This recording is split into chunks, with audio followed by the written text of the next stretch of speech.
DEF CON is the biggest hacker convention of the year. It's a place where thousands of hackers come to hear talks, to demonstrate their newest hacks. It's actually a place that's so dangerous to be on the internet that they tell you to turn off the Wi-Fi and the Bluetooth on your phone. And they tell you not to use the ATMs too, because those could be hacked as well.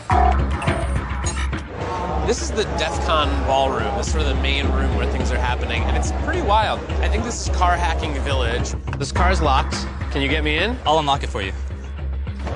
Should be good. Hacking is no longer like this fringe activity, and if you are at DEF CON, there's a good chance that you're here because you want to learn what could happen to you or your company. Anyone here first time in the SCCTF?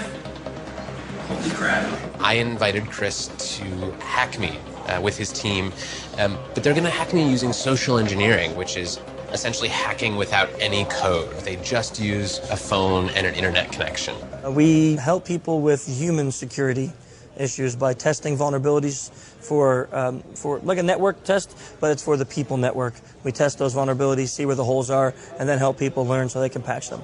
Can we try some of this? Can we try some? Yeah. See if it works? Yeah, we probably could have our star visher here make some phone calls as Let's do it. Sure. Do you want to do a sample phishing call? What's phishing? Phishing is voice solicitation, and basically what you do is you use the phone to extract information or data points that can be used in a later attack. Let's do it. Who are you going to call? Maybe I'll call your cell phone provider Okay. and see if I can get them to give me your email address. I bet they're good. I bet they have my back. But yeah, go for it. I'm going to spoof from your number, so it's going to look like it's calling from you. Okay. Hi, I'm so sorry. Can you hear me okay? My baby, I'm sorry. My husband's like, we're about to apply for a loan and we just had a baby and he's like, get this done by today. So I'm so sorry. I can't call you back. I'm trying to log into our account for uses information and I can't remember what email address we used to log the account. The baby's crying and can you help me? Awesome. In just 30 seconds, gmail.com? Jessica gets my personal email address. Now, if I needed to add our older daughter on our account so she could call in and make changes, how would I need to go about doing that? You would have to send me a secure PIN through a text message? Yeah, well, the thing is, I don't think I'll be able to receive a text message if I'm on the phone. Shh. Oh, I'm not on there either? So I thought when we got married, he added me to the account. Okay, my Jessica uses my girlfriend's name and a fake social security number 5127. to set up her own personal access to my account. Wait, I'm sorry, so there's no password on my account right now? Can I set that up? She even gets the support person to change my password. Thank you so much for your help today. So she just basically blocked me out of my own account. I'll get her fed after this. All right, thank you. Holy shit.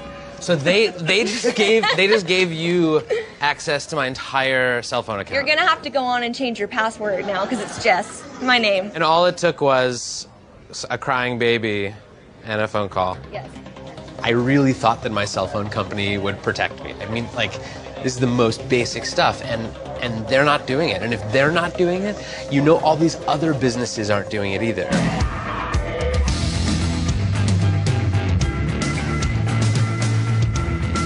Anyone with a phone and an internet connection can do social engineering.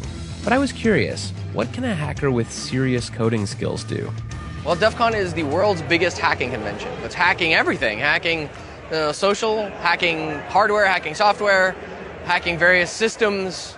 I asked Dan Tentler, a well-known security researcher, to turn all of his firepower on me. I did get into quite a number of things that I found. So what were the first things you did? How did you start hacking me? I quickly found your Squarespace blog and had an idea. Basically what I did was created a bogus Squarespace site and sent an email to you, a phish asking you to go to this website, run this certificate installer. And I did it, because I'm an idiot. So once you ran that, it gave me access to your computer, and I created several fake pop-ups that looked like system pop-ups that would ask you for your credentials. You didn't even have to have my passwords. No, you gave them to me. I gave them to you. Yeah. So I stole your 1Password keychain. And 1Password is where I store all my other passwords. So effectively by... And your social security number and your Amex stuff and all your stock trading and bank information. I can send email to everyone in this room as you. I am you right now if I want it to be.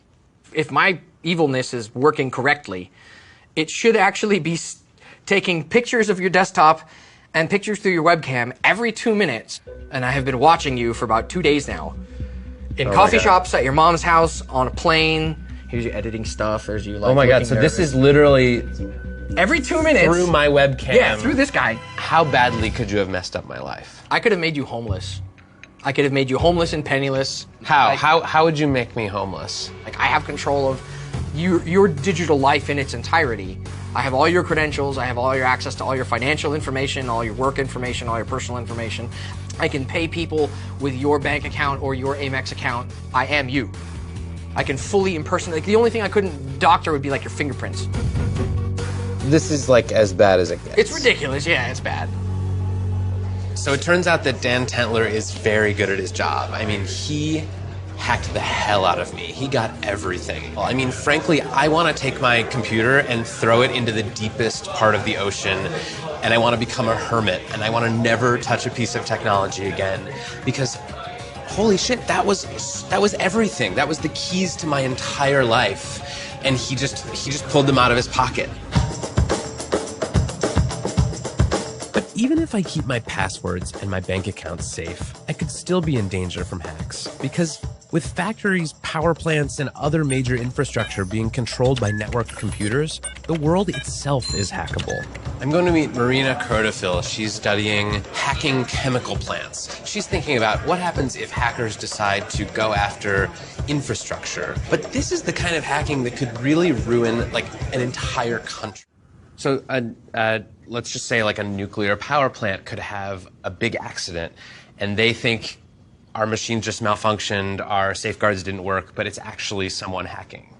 Yes, but the worst case scenario, if it will be incompetent or unskillful attacker who does not understand what he's breaking in, and that they will do something with a large or extensive collateral damage.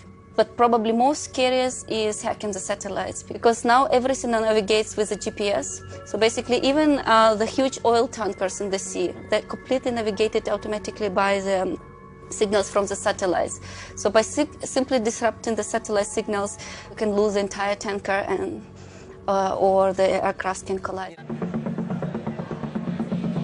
There's almost too much for me to worry about here. I'm almost just sort of numbed. People keep telling me, oh, this could get hacked, and that could get hacked, and this other thing could get hacked, and oh, chemical plants could get really hacked. And at some point, like, I've got to get out of bed in the morning. So I have to find a way to make myself feel a little bit better about all of this. So I'm meeting Morgan Marquiboire, a cybersecurity consultant and the director of security at First Look Media, for some advice on locking down my digital life. Should I be feeling helpless, or can I help myself here? Do you worry about trained martial artists beating you up in the street? Not particularly. But you're aware that they exist. You're also aware that you probably couldn't do anything about it if one of them wanted to beat you up in the street. Probably not.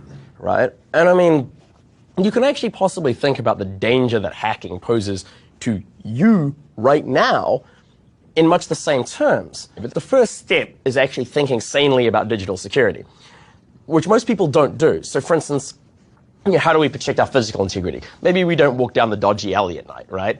People who haven't spent any time thinking about digital security don't actually know what the dodgy alleys of the internet are. Like, should I click that link? You know, maybe I shouldn't install this software. And I thought I was pretty good. Like, I thought I was... It's tough. But chances that a skilled black hat is deciding for no reason whatsoever to attack you, I mean, is actually reasonably small. Like, it sort of begs the question, why, right? You could hire security people to, look after your online life, but you probably don't need to do that. We used to think of hackers as being sort of fringe characters, but now when so much of our lives are lived on these connected devices, they're power brokers. They can make or break us. I'm trying to log into our account. They stole your 1Password keychain. I mean, they know more about this stuff than anyone, and that's a power that is going to become increasingly valuable.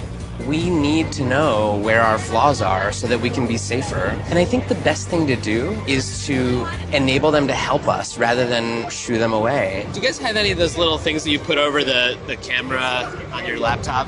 Paradoxically, I feel more secure now than I did last week, because now at least I know what I have to fix.